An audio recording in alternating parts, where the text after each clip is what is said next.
마태복음 9장 18절에서 22절까지 말씀입니다. 제가 가진 성경은 10페이지네요. 마태복음 9장 18절에서 22절까지 말씀을 저 한 절, 여러분 한 절 교독하도록 하겠습니다. 예수께서 이 말씀을 하고 계실 때에 갑자기 회당장 한 사람이 와서 예수 앞에 무릎을 꿇고 말했습니다. 제 딸이 방금 죽었습니다.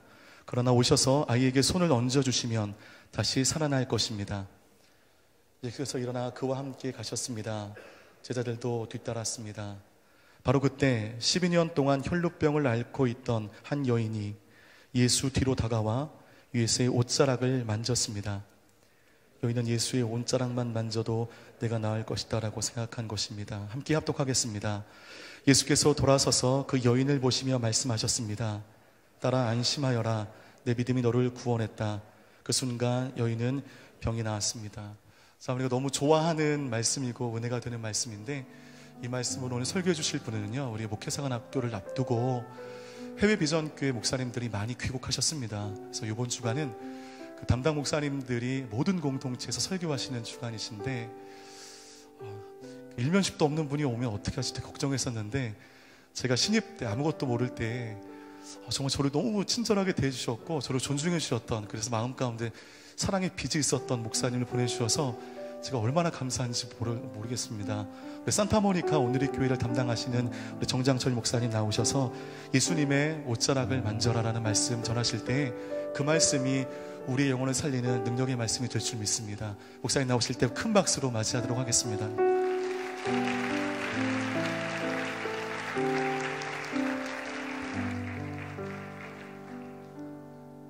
할렐루야. 네, 반갑습니다. 잘 들리나요? 네. 제가 육성으로 해야 될 거, 네, 나오네요. 네, 반갑습니다. 네, 우리 이 시간 좀 제가 항상 말씀 나눌 때 우리가 믿음으로 우리 자신에게 선포하고 고백하고 우리가 말씀을 보는데요. 제가 말씀을 이렇게 먼저 이야기를 하면 그 말씀을 듣고 우리가 먼저 이제 자신에게 선포하고 우리가 좀 말씀을 봤으면 좋겠습니다. 문장은 굉장히 짧습니다. 하나님은 우리 아버지가 되십니다. 예수님은 우리의 구원자가 되십니다. 성령님은 이 시간 우리와 함께 계십니다. 말씀으로 임하여 주옵소서. 아멘. 네, 산타모니카 온누리 교회를 담당하고 있는, 섬기고 있는 정장철 목사입니다. 저는 2년 전에 요맘때 2월 초에 요셉에서 말씀을 나누었습니다. 그때도 은혜가 있었는데, 저에게는 은혜가 있었는데 우리 요셉 공동체는 어떤 은혜가 있었는지는 자세히 모르겠습니다. 우리 이길탄 목사님이 잠깐 말씀을 이렇게 소개를 해주셨지만, 이길탄 목사님 처음 봤을 때 인자한 모습과는 달리 스포츠 중계의 달인이시라는 사실을 그때 알았습니다. 여러분도 아시는지 모르겠습니다. 인자함 뒤에 숨겨져 있는 이 스포츠 중계의 아주 긴박함과 또 흥미진진한 멘트를 제가 목사님 초반에 뵀을 때 들었는데, 여러분 기회가 없으셨다면 나중에 크리스마스 페스티벌이나 이런 행사 때 꼭 부탁을 하셔가지고 우리 목사님의 스포츠 중계를 들으시면 아주 TV에서 보는 것보다 훨씬 더 긴박하고 아주 감동적인 중계를 듣게 될 것입니다. 제가 요셉 공동체에서 이길탄 목사님이 또 요셉 공동체와 함께 아주 아름답고 귀한 사역을 한다는 소식을 미국에서도 듣고 있습니다. 제가 미국에 있지만 대학 청년부에서 관심을 끊을 수가 없고 깊은 관심을 가지고 있는 이유는, 제가 섬기는 산타모니카 온누리 교회도 대학 청년들이 굉장히 많습니다. 성인과 대학 청년의 비율이, 특별히 이제 유학생의 비율이 굉장히 높기 때문에 한국에 있는 우리 청년부 사역들을 굉장히 보고 배우고 또 함께 적용하고 있습니다. 한국도 그렇지만 미국도 지금 대학 청년들, 젊은이들이 굉장히 교회 안에서 줄고 있는 추세입니다. 여러분이 온누리교회에 있기 때문에 잘 못 느낄지 모르지만 인근의 교회들을 가보면 한국도 그렇고 미국도 그렇고 굉장히 청년들이 점점 교회를 떠나고 또 오지 않고 있는 실정이죠. 그런데 이 모습이 10년 뒤, 20년 뒤에 한국 교회의 전체적인 그런 모습이 될 겁니다. 그런 의미에서 사실 미래가 굉장히 안타깝고 기도가 절박해지는 이런 마음이 들기도 하지만 온누리 교회를 보면 또 대학 청년부를 보면 10년, 20년 뒤에 하나님께서 또 온누리 교회를 통해서 일하실 일들에 대한 그런 또 소망이 생기는 것도 또 한편으로 드는 마음입니다. 제가 한국에서 사역할 때는 청년부에서 좀 오래 사역을 했어요. J4U 공동체에서 가장 오래 사역을 했고, 갈렙 공동체, 지금은 나이트에서 하지 않지만 예전에 나이트 시절에 춤은 한 번도 못 춰봤고 주일마다 예배를 드리던 갈렙 공동체에서 사역을 했고, 제가 또 수원에서 사역할 때 수원에서 대학 청년부 사역을 했습니다. 아쉽게도 요셉 공동체와는 함께 이렇게 사역한 기억은 없지만 그래도 요셉 공동체와는 인연이 좀 많이 깊은 것 같아요. 특별히 이제 여기 지금도 섬기고 계신 우리 최성민 멘토님, 또 이진숙 멘토님이 제가 관악금천 공동체에 있을 때 우리 장로님, 권사님으로 계셨고, 나름대로 또 요셉 공동체에 대해서는 또 기대감이 있고, 오늘 또 말씀을 준비하면서 꿈의 사람들 요셉, 비전의 사람들 요셉 공동체, 여러분들을 얘기하는 겁니다. 네, 꿈의 사람들, 비전의 사람들 요셉 공동체와 오늘 또 하나님께서 주시는 귀한 은혜들이 있을 줄로 믿겠습니다. 아멘. 네. 한국에 오니까 많이 춥습니다. 네. 제가 있는 곳과 여기에 온도차를 계산해 봤더니 40도가 넘더라고요. 하루 만에 이런 엄청난 온도차를 지금 경험하고 있는데, 여러분들도 사실은 쉽지 않은, 그죠? 굉장히 특별한 이 추위를 느끼고 계실 텐데, 추워지면 뭐가 생각나십니까? 여기서 좀 연식이 되신 분들은 이렇게 CF에도 나오지만 뭐 호빵, 네, 찬바람이 불어오면 호호호 뭐 이런 게 있어요. 웃으시는 분들은 저와 비슷한 세대일 수도 있습니다. 네, 그런 것도 있고, 또 추워지면 저는 개인적으로 국물이, 따뜻한 국물이 생각이 납니다. 오뎅 국물 같은 있으면 참 좋죠. 그런데 만약에 더운 여름에 그러한 뜨끈한 국물을 생각한다면 지금처럼 이렇게 기대되진 않습니다. 더운 때가 되면 차라리 아이스크림이나, 그죠? 시원한 그런 물이 더 생각이 납니다. 우리가 계절의 이 상황의 작은 변화에 따라서도 우리가 원하는 것, 또 우리가 간절하게 생각하는 게 굉장히 금방금방 바뀝니다. 마찬가지로 우리가 살면서 어떤 어려움을 만날 때, 그 어려움을 만나는데 우리가 만나는 그 어려움의 내용에 따라서 우리가 그때 바라는 것들이 다 다르다는 거죠. 이전에 원했던 것들이 있다면 지금 당장은 이제 또 바뀌면, 상황이 바뀌면, 어려움이 또 바뀌면 이전의 것들은 별로 소용이 없습니다. 지금 당장 필요한 것이 훨씬 더 우리에게 절실하죠. 우리가 감기에 걸려서 기침이 심할 때는 어떻습니까? 이 기침만 좀 멎었으면 좋겠다, 이런 마음이 있죠. 그러다가 여러분 일하는 회사의 업무에서 무언가 삐끄덕하면 어떻습니까? 그때는 또 마음이 바뀌어요. 이 일만 좀 제대로 사고 안 나고 잘 넘어가고 잘 해결됐으면 좋겠다. 이런 마음들이 우리의 만나는 어려움과 문제에 따라서 우리의 바람과 기대감은, 또 기대하는 것들은 금방금방 바뀌는 것 같습니다. 근데 제일 문제는 지금 내가 겪고 있는 그 문제가 제일 큰 문제이죠. 만약 내가 지금 겪고 있는 문제가 정말로 누가 봐도 힘들고 만약에 어려운 문제일 때 굉장히 그 고통과 아픔들은 큽니다. 주변에서 위로를 해주겠죠. 물론 마음을 다하면서 위로를 해준다고 해도 그 위로가 위로로 느껴지지 않을 때가 있습니다.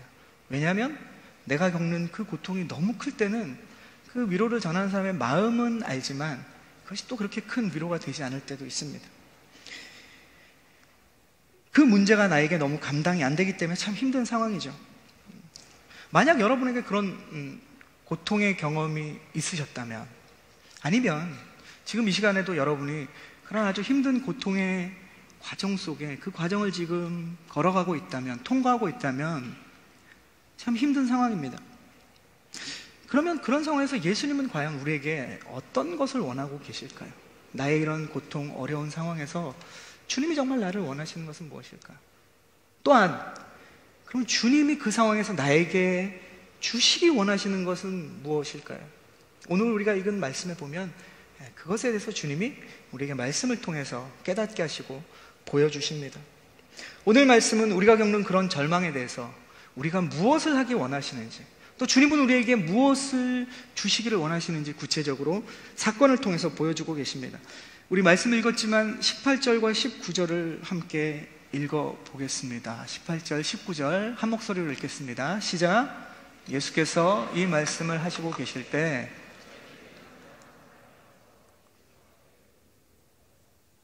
제 딸이 방금 죽었습니다. 그러나 오셔서 아이에게 손을 얹어 주시면 다시 살아날 것입니다. 예수께서 일어나 그와 함께 가셨습니다. 제자들도 뒤따랐습니다. 자, 예수님께서 지금 천국 복음을 많은 사람들 앞에서 전하고 있는데 한 사람이 갑자기 예수님 앞에 나오는 거예요. 그리고 그 말을, 그 예수님이 하시는 말씀을 끊고 있는 겁니다. 예수님 앞에 나와서 갑자기 무릎을 꿇고 예수님이 하시는 이 중요한 메시지, 많은 사람들 앞에서 하고 있는 이 중요한 메시지를 끊고 있습니다. 그 사람은 누구냐? 회당장입니다. 회당장 야이로, 이름을 들어보셨을 겁니다. 회당장 야이로가 지금 예수님 앞에 나서 예수님 앞에 무릎을 꿇고 있습니다. 회당장이라는 직책은 그 당시의 예배와 이 기도의 모든 그러한 것들을 중심으로, 회당 중심으로 유대인들이 모이고 있었는데 그 회당의 그 모든 체계를 맡은 리더입니다. 그리고 유대인들의 어르신으로서 굉장히 존경을 받는 사람이 바로 회당장의 위치인 거죠. 그런 높은 사람이, 그런 존경을 받는 사람이 지금 변방의 갈릴리 지역 출신의 젊은 청년 앞에 나와서 무릎을 꿇고 있는 거죠. 이유는 뭐냐? 왜 그랬습니까? 왜 그러고 있습니까? 그는 자신이 지금 해결할 수 없는 문제, 그 한계에 부딪혀 있기 때문에 그렇습니다. 회당장은 지금 자신의 딸이 죽어가고 있는데 자신이 할 수 있는 것이 아무것도 없기 때문에 그렇습니다. 마태복음, 우리가 읽은 마태복음은 모든 걸 다 생략하고 한 문장으로만 설명하고 있습니다. 자신의 이 회당장의 딸이 죽었다라고 설명하고 있습니다. 근데 마가복음과 누가복음을 보면 이 과정을 아주 자세히 설명하고 있습니다. 지금 딸이 죽음의 사경을 헤매고 있는 거예요. 그리고 예수님이 이제 이 딸을 고치러 가는 순간에 이 딸은 죽게 됩니다. 그러니까 지금 이 회당장 야이로는 딸의 죽음 앞에서 완전한 절망을 느끼는 거죠. 자기가 이 사랑하는 딸의 아버지로서 할 수 있는 게 지금 아무것도 없는 거예요. 자신이 이제까지 가지고 있던 힘과 권력과 지식과 뭐 사람들의 어떤 명성, 신분, 이걸 가지고 이 딸의 상황 앞에서 그가 할 수 있는 것은 아무것도 없었습니다. 그러니까 지금 자신은 이 절박한 문제를 가지고 있었기 때문에 그 문제를 가지고 예수님 앞에 나온 거죠. 사람들은 이렇게 생각할지도 모릅니다. 회당장이잖아, 야이로가 저렇게 높은 신분의 어르신이 뭐하고 있는 거지? 납작 엎드려서 저렇게 낮은 자세로 무릎 꿇고 엎드려서 지금 청년 예수님에게 지금 간청을 하고 있네. 사람들은 수군대면서 쳐다봤겠죠. 야이로도 그런 시선과 이야기들을 충분히 느꼈을 겁니다. 그러나 야이로는 남들이 뭐라 그러는 게 전혀 신경이 쓰이지 않았습니다. 그것은 중요한 사항이 아니었죠. 자신의 지금 절박한 문제를 가지고 있고 그것을 해결해 주실 분은 예수님밖에 없다라고 그는 생각했습니다. 그러니까 그의 자신의 위치, 체면, 자신이 가진 어떤 지위, 그런 것들이 전혀 신경 쓰이지 않았던 거죠. 딸이 다 죽어가는데 그게 도대체 무슨 소용이 있겠습니까? 그에게 중요한 것은 딸이 죽음에서 살아나는 거예요. 회당장 야이로는 이런 절박한 상황 속에서 주님 앞에 간절한 마음으로 다가간 것입니다. 예수님께 이 간절한 믿음으로 다가갔어요. 결국 어떻게 되느냐? 주님의 기적을 회당장 야이로는 체험하게 됩니다. 여러분은 감당할 수 없는 그런 문제, 고통 앞에서 어떻게 보통 반응하고 계십니까?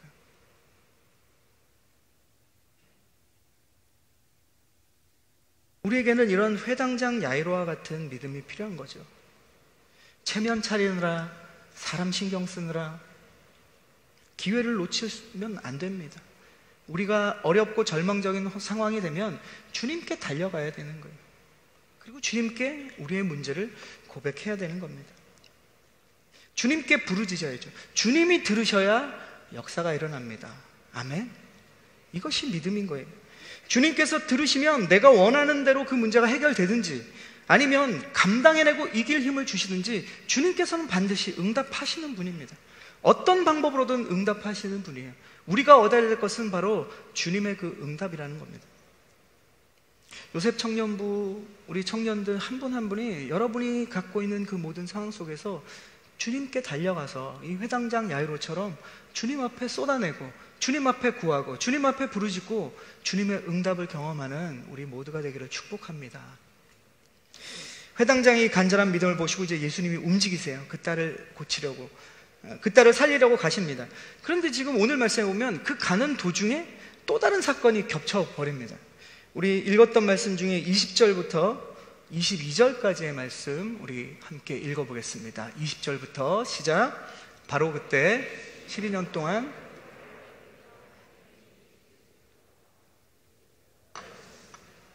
여인은 예수의 옷자락만 만져도 내가 나을 것이다 라고 생각한 것입니다.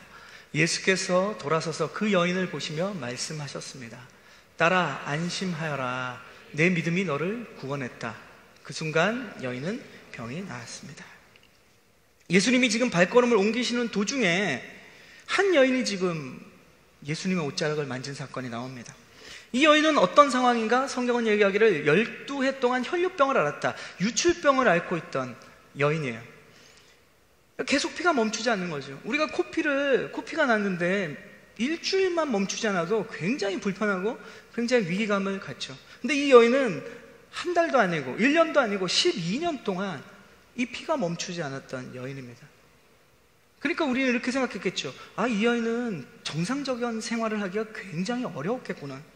집안일도 제대로 할 수 없었고 외출도 할 수 없었겠고, 그리고 냄새가 나니까 사람들도 잘 못 만났을 거고 아마 굉장히 외롭고 고독한 생활을 했겠구나, 이렇게 생각할 수 있습니다.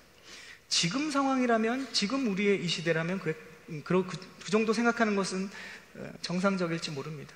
그러나 그 당시 유대 사회를 보면 이 여인은 그 정도의 삶을 사는 여인이 아닙니다. 그 당시에 이러한 혈류병, 유출병은 부정한 병입니다. 그러니까 이 여인과 접촉하는 모든 사람들이 같이 부정하게 돼버리는 거예요, 율법에 의하면. 그래서 이 여인은 어떻게 되느냐? 자기가 살던 집, 가족, 또 함께 살던 공동체, 함께 이야기를 하던 모든 사람으로부터 격리가 되는 겁니다. 자기가 살던 모든 곳에서 추방을 당하는 거예요. 그 당시 여인들은 아는 것처럼 다른 생활을 해낼 수 있는, 그러한 생산을 해낼 수 있는 무언가가 없습니다. 그러니까 아무런 소득도 없겠죠. 요즘으로 이야기하면 그러한 노숙인과 같은 삶을 살 수밖에 없는 여인인 겁니다.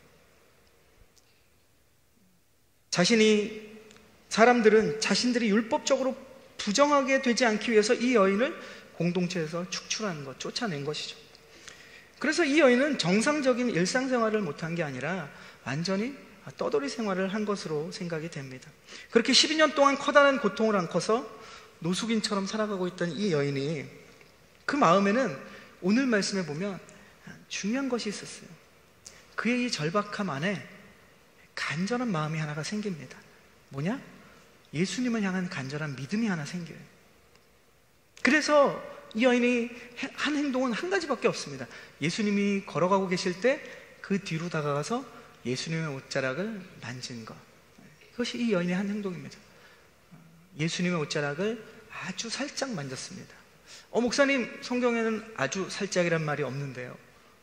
물론 아주 살짝이란 말은 없죠. 그러나 내용상, 의미상 이 여인은 그 주님의 옷자락을 막 잡아당기고 움켜쥐고 부여잡은 것이 아니라 아주 살짝 만진 것으로 볼 수 있습니다. 그 당시에 유대인들의 옷은 이렇게 팔 있는 데가 좀 이렇게 길어요. 그리고 끝에 그러니까 술이 달려 있습니다. 술. 우리나라 조선시대 의복을 보신 분들은 아시겠지만 뒤에 보면 이렇게 끈이 있고 술이 달려 있어요. 그러니까 예수님의 그 옷자락을 그 여인이 만진 것은 옷자락의 끝을 만진 겁니다. 아주 살짝. 이 여인은 왜 예수님의 옷을 붙들고 잡아당기면서 주님, 나를 고쳐주십시오, 나를 치료해주세요, 이렇게 하지 않고 왜 뒤로 다가가서 몰래 예수님의 그 옷자락의 끝을 만졌을까요? 그 이유는 이 여인이 율법적으로 지금 부정했기 때문에 그렇습니다. 부정한 자신이 만약에 다른 사람들이 다 알 수 있게, 다 볼 수 있도록 예수님의 옷을 붙잡고 예수님을 만지면 어떻게 됩니까? 사람들은 이렇게 생각하겠죠. 이 여인의 부정함이 예수님께 전가되는 겁니다. 오염되는 거예요. 옮겨지는 거예요. 예수님도 부정한 사람이 되는 겁니다. 예수님의 사역과 또 예수님께 치유받으러 나온 그 수많은 사람들이 다 이 예수님의 사역이 엉망진창이 되는 거예요. 그럼 그 사람들이 이 여인을 가만뒀겠습니까? 이 여인은 두려웠죠. 그래서 예수님 뒤에서 예수님의 옷자락의 그 끝을 잡은 겁니다. 아무도 모르게. 그런데 결과는 오늘 우리가 말씀에 보면 결과는 어떻게 됐습니까? 그 여인의 부정함이 예수님께로 옮겨진 것이 아니라 예수님의 거룩함이 이 여인에게 나가서 이 여인이 거룩함을 입게 됐어요. 병이 나았습니다. 12년 동안 그렇게 고생했던 병이 한 번에 나았습니다.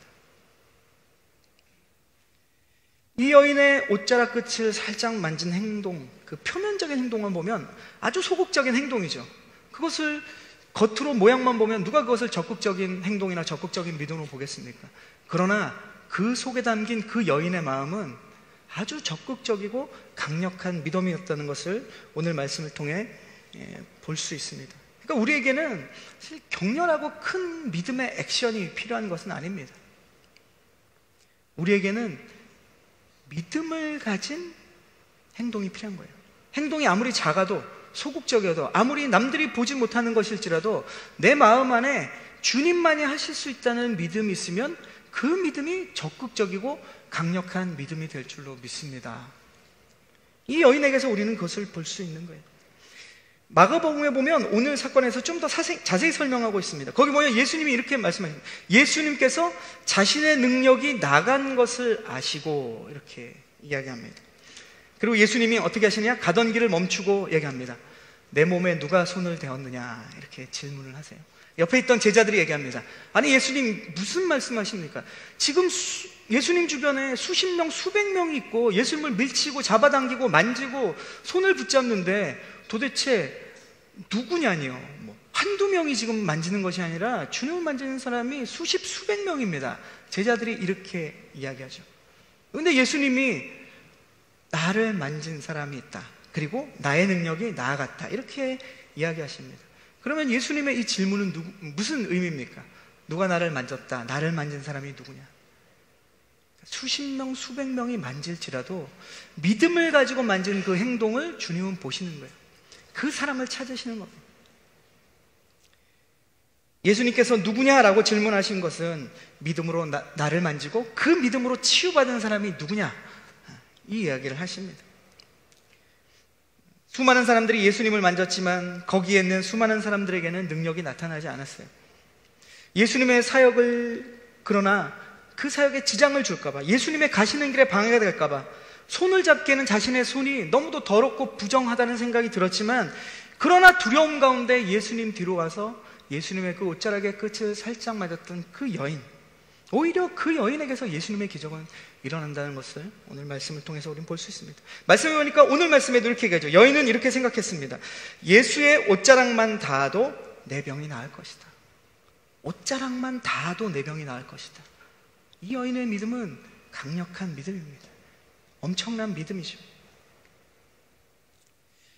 근데 이 상황을 전체적으로 보면 예수님은 이 여인을 치료하기 위해서 가던 길을 멈추고 이 질문을 하시는데, 이 여인을 치료하기 위해서 이 질문을 한 건 아닙니다. 왜냐하면 말씀해 보면 예수님이 가고 있는데 이 여인이 만진 다음에 자신의 병이 이미 나은 것을 여인이 알았다라고 해요. 이미 나았어요. 그러니까 예수님이 멈춘 것은 이 여인을 치료하기 위해서 멈춘 것이 아닙니다. 이미 예수님을 통해서 이 여인은 나았어요. 그런데 예수님은 왜 멈추고 지금 그 야이로의 딸을 고쳐러 가야 되는 이 긴박한 순간에 왜 멈추고 이 여인을 찾고 계시는 걸까요? 이 여인은 자신의 믿음을 통해서 예수님의 그 옷자락의 끝을 만지고 치유를 받았어요. 그런데 여전히 이 여인에게는 회복돼야 될 것이 굉장히 많았습니다.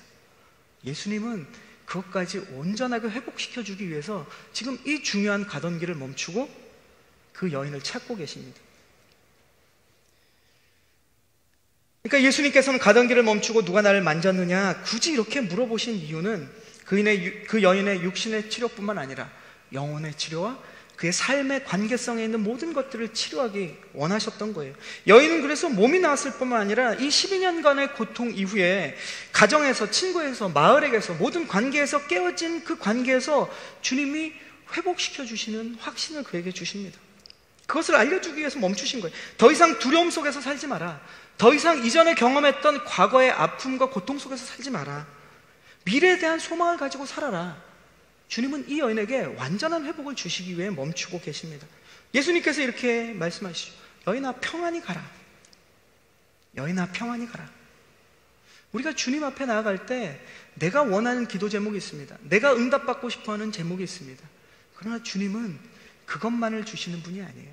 우리가 그것만 받으면 내 지금 필요한 문제가 해결되기 때문에 나는 다 됐다라고 생각하지만 사실 그것보다 우리의 삶에 해결돼야 될, 우리는 잊고 지내지만, 우리는 중요시 여기는지 모르지만 정말로 중요한 것들, 주님이 회복시켜 주시기 위한 것들이, 필요한 것들이 있습니다. 주님은 그 모든 것들을 회복시켜 주시는 분입니다. 아멘? 우리가 그것을 기대해야 되는 거예요. 여인에게 예수님이 주시기 원한 것은 육신의 치료를 넘어서 영혼의 회복까지, 삶의 회복까지, 미래에 대한 소망까지 주님은 주시기 원했고 여인은 그것을 받게 되었습니다. 오늘 사건에서 그러고 보면 정작 우리에게 문제 자체가 문제는 아닙니다. 절박한 상황 그 자체가 문제는 아니에요. 절박한 상황에서 우리가 포기해버리는 게 문제죠. 절박한 상황에서 신세한탄 하고만 있는 것이 문제입니다. 남을 탓하고 상황만 탓하고 있는 것, 그것이 문제죠. 우리는 이러한 절박한 상황 가운데서 오히려 이 두 사람처럼 간절한 믿음을 가지고 주님 앞에 나와야 됩니다. 이 여인처럼 주님 앞에 나와 주님의 옷자락을 만져야 됩니다. 그러면 그 간절한 믿음 가운데 주님은 역사하시는 겁니다. 그러면 주님께서는 우리의 믿음을 보시는 거예요. 그리고 치료해 주시고 뿐만 아니라 모든 두려움에서 평안을 주시는 분입니다. 깨어진 부분들을 다 회복시켜 주시는 거죠. 우리에게 필요한 것은 무엇이느냐? 어떻게 보면 되게 심플한 것 같아요. 주님만이 하실 것이라는 그 믿음으로 주님의 옷자락을 만지는 간절한 믿음. 주님은 우리에게 그것을 보고 계십니다. 저와 여러분에게 이런 믿음이 있기를 축복합니다. 주님은 우리에게 그것을 바라보고 계시죠. 오늘 말씀을 좀 마무리하면, 오늘 말씀에는 두 사람의 믿음이 나오고 있습니다. 주님께 나아갈 때 우리가 가져야 하는 마음 자세도 보았습니다. 회당장 야이로를 보면 그는 세상의 시선에 신경 쓰지 않았어요. 체면도 다 버렸습니다. 주님께 나아갈 때 우리가 내려놓아야 할 것들입니다. 연약한 모습 그대로 회당장이었지만 자신의 모든 것들을 다 내려놓고 있는 모습 그대로 겸손히 주님 앞에 나아갔을 때 그는 회복을 경험하게 됩니다. 딸이 살아나는 역사를 경험하게 되죠. 한편 혈류병으로 고통받는 여인은 어땠습니까? 회당장과는 달리 돈도 없었어요. 지위도 없었어요. 아무것도 가진 것이 없었습니다. 그러나 이 여인도 동일하게 겸손하게 연약한 모습으로 주님 앞에 나아갔을 때 치유와 회복을 경험하게 되었습니다. 또 이 여인은 보면 이 회당장처럼 앞을 가로막고 설 수 있는 그런 용기도 없었죠. 뒤에서 주님 곁으로 다가가서 아주 살짝 예수님의 옷자락의 끝을 만졌지만, 그러나 그 행동을 통해서 주님은 그에게 역사하시고 치료하셨습니다. 이 두 사람은 보면 서로 상황이 너무 극단적으로 다른 것이죠. 한 사람은 사회 기득권층의 모든 것을 다 가진 남자였습니다. 그러나 한 사람은 아무 가진 것도 없는 사회에서 가장 소외된 계층의 여자입니다. 결과는 어떻습니까? 두 사람이 동일한 주님의 능력을 체험합니다. 이유는 어디에 있느냐? 둘 다 절박한 상황이었고, 그러나 간절한 믿음으로 주님 앞에 나아갔을 때 동일한 능력을 체험하게 되는 겁니다. 예수님만이 하실 수 있다는 이 믿음의 행동이 이 두 사람에게 동일한 결과와 주님의 능력을 체험하게 되는 거죠. 사랑하는 요셉 청년 여러분, 여러분에게는 어떤 간절함이 있습니까? 여러분 하루하루 사시면서 여러분 안에 어떤 간절함이 있습니까? 만약에 여러분들 중에 혹시 간절함이 없는 분이 있다면 나 요즘 간절한 게 없어, 그러면 사실 두 가지 중에 하나일 거라고 생각합니다. 첫 번째는 나에게 간절함이 없다면 이런 생각이 있는 거죠. 난 요즘 별로 아쉬운 게 없어, 웬만한 건 다 있어. 이런 마음이 여러분에게 있다면 그런 사람에게는 간절함이 없겠죠. 근데 이런 생각은 아주 위험합니다. 아주 위험해요. 신앙을 가진 사람에게는 특별히 위험한 생각입니다. 하나님께서 날마다 내 생활에 주시는 도움을 완전히 잊고 살아가는 사람이에요. 내가 누리는 것이 너무 당연하게 여기고 살기 때문에 그런 생각이 나오는 겁니다. 오늘 나의 하루의 건강이, 나에게 주신 가정이, 여러분에게 하루에게 주신 일터의 그 일이 너무도 그것이 자연스럽고 익숙해서 내가 누리는 것, 당연히 누리는 거라는 생각 때문에 그것에 대한 간절함이 없는 것이 아닌지 고민해 봐야 됩니다. 여러분 기억하십시오. 하나님께서 단 한순간이라도 여러분의 삶의 자리들을 붙잡아 주시지 않는다면 여러분이 당연하다고 생각하는 것이 결코 당연하지 않은 것입니다. 이것을 깨달으면 오늘 하루 내가 누리는 것에 대해서 감사할 뿐만 아니라 그것이 얼마나 우리에게 소중하고 간절한 것인지를 깨닫는 삶을 살 수 있는 거죠. 두 번째로, 누가 봐도 지금 간절한 상황이에요. 내가 봐도 그렇고 다른 사람이 봐도 간절해, 내 상황이. 그런데 절박한 상황이에요. 근데 내 안에 정작 내 마음을 보면 간절한 마음이 없이 그냥 하루하루 넘어가는 그런 삶을 살고 있다면 그런 사람은 이러한 경우가 있습니다. 주님에 대한 기대가 없는 사람. 신앙생활을 하고 믿음 생활도 하고 기도도 하고 찬양도 하고 예배도 하는데 내가 지금 분명히 절박한 상황, 주님이 간절히 필요한 상황인데도 내가 간절함이 없다면 주님에 대한 기대가 없는 거예요. 뭐 잘 되면 좋고 안 되면 말고, 주님께 기도할 때도 주님께 기도해서 주님이 도와주시면 좋고, 뭐 안 되면 뭐 내 힘으로 한번 해보고, 그래도 안 되면 포기하지 뭐.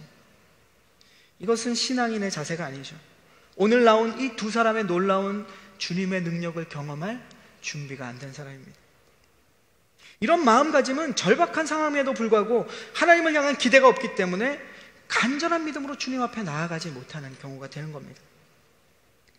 그런 사람은 하나님께서 얼마나 우리를 사랑하시고 우리의 삶에 구체적인 관심을 가지고 있는지를 잊고 사는 사람입니다.